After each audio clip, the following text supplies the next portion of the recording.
Salam sejahtera bagi kita di hari Jumat ini, 19 April 2024.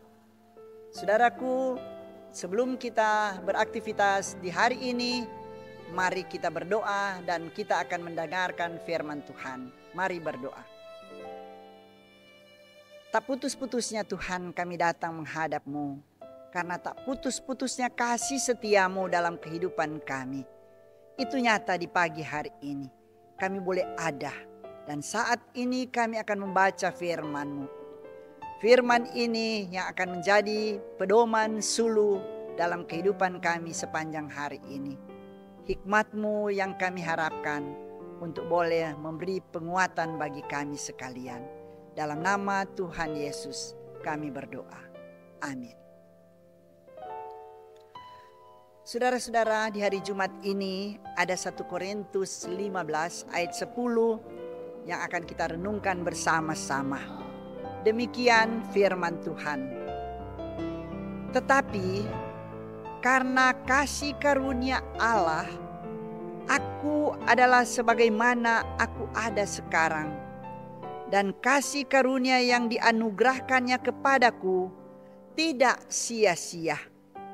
Sebaliknya, aku telah bekerja lebih keras daripada mereka semua. Tetapi bukannya aku, melainkan kasih karunia Allah yang menyertai aku. Demikian satu ayat dalam 1 Korintus 15 ayat 10. Saudaraku yang dikasihi Tuhan, tema kita sepanjang hari ini adalah kerja keras sebagai kasih karunia Allah. Ada kata bijak yang mengatakan, doakan yang engkau kerjakan dan kerjakan apa yang engkau doakan. Kerja keras, cerdas, ikhlas dan tuntas pasti mendapatkan hasil yang maksimal. Pertanyaannya, mengapa kita harus bekerja keras? Jawabannya, karena Tuhan Allah yang kita imani di dalam Yesus Kristus adalah Tuhan yang bekerja. Seperti kata Yesus Kristus, Bapakku bekerja sampai sekarang, maka aku pun bekerja. Yohanes 5 ayat 17 mengatakan itu. Kalau Tuhan Allah saja bekerja keras, apakah kita sebagai umat-Nya bermalas-malas dan hanya mau menerima hasilnya? Tuhan Allah menghendaki kita bekerja dengan sungguh-sungguh berdasarkan kemampuan yang Ia berikan untuk mengembangkan karunia-karunia itu. Bagi yang tidak bekerja keras dan kembangkan talenta yang ia miliki, disebut sebagai hamba yang jahat dan malas.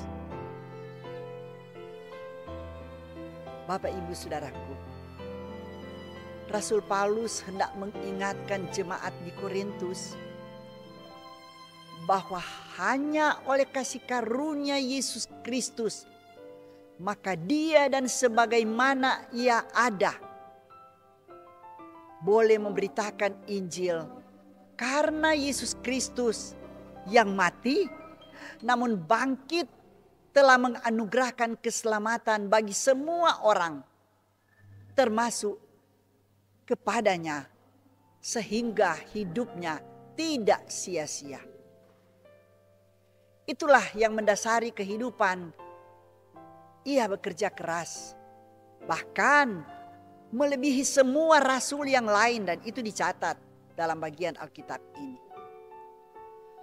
Hal ini ia lakukan dengan tanpa menyayangi dirinya sendiri.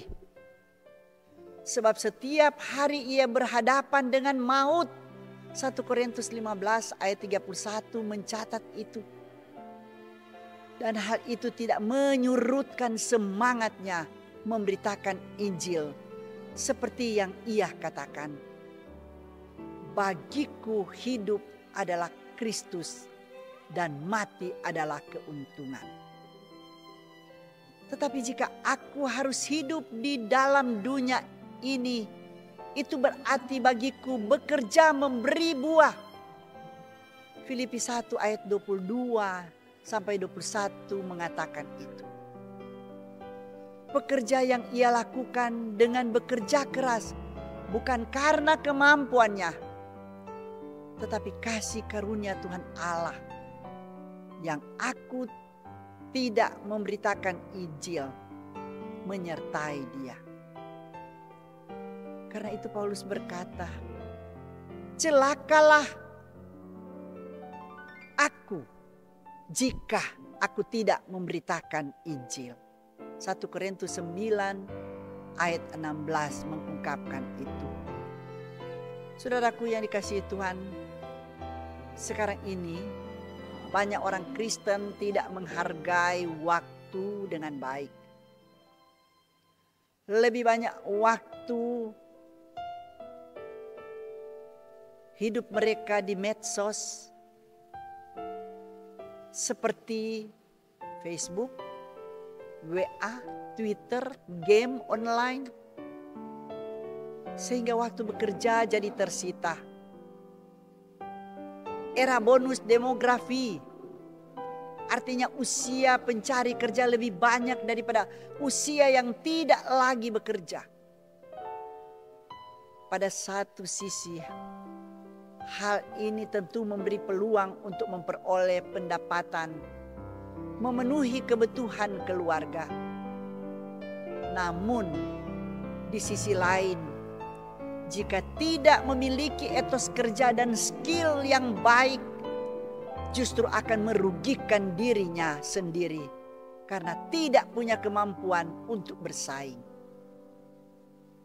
Karena itu, sebagai orang yang telah memperoleh keselamatan, marilah memperlengkapi diri dengan etos kerja yang baik, keterampilan sesuai kebutuhan pasar tenaga kerja.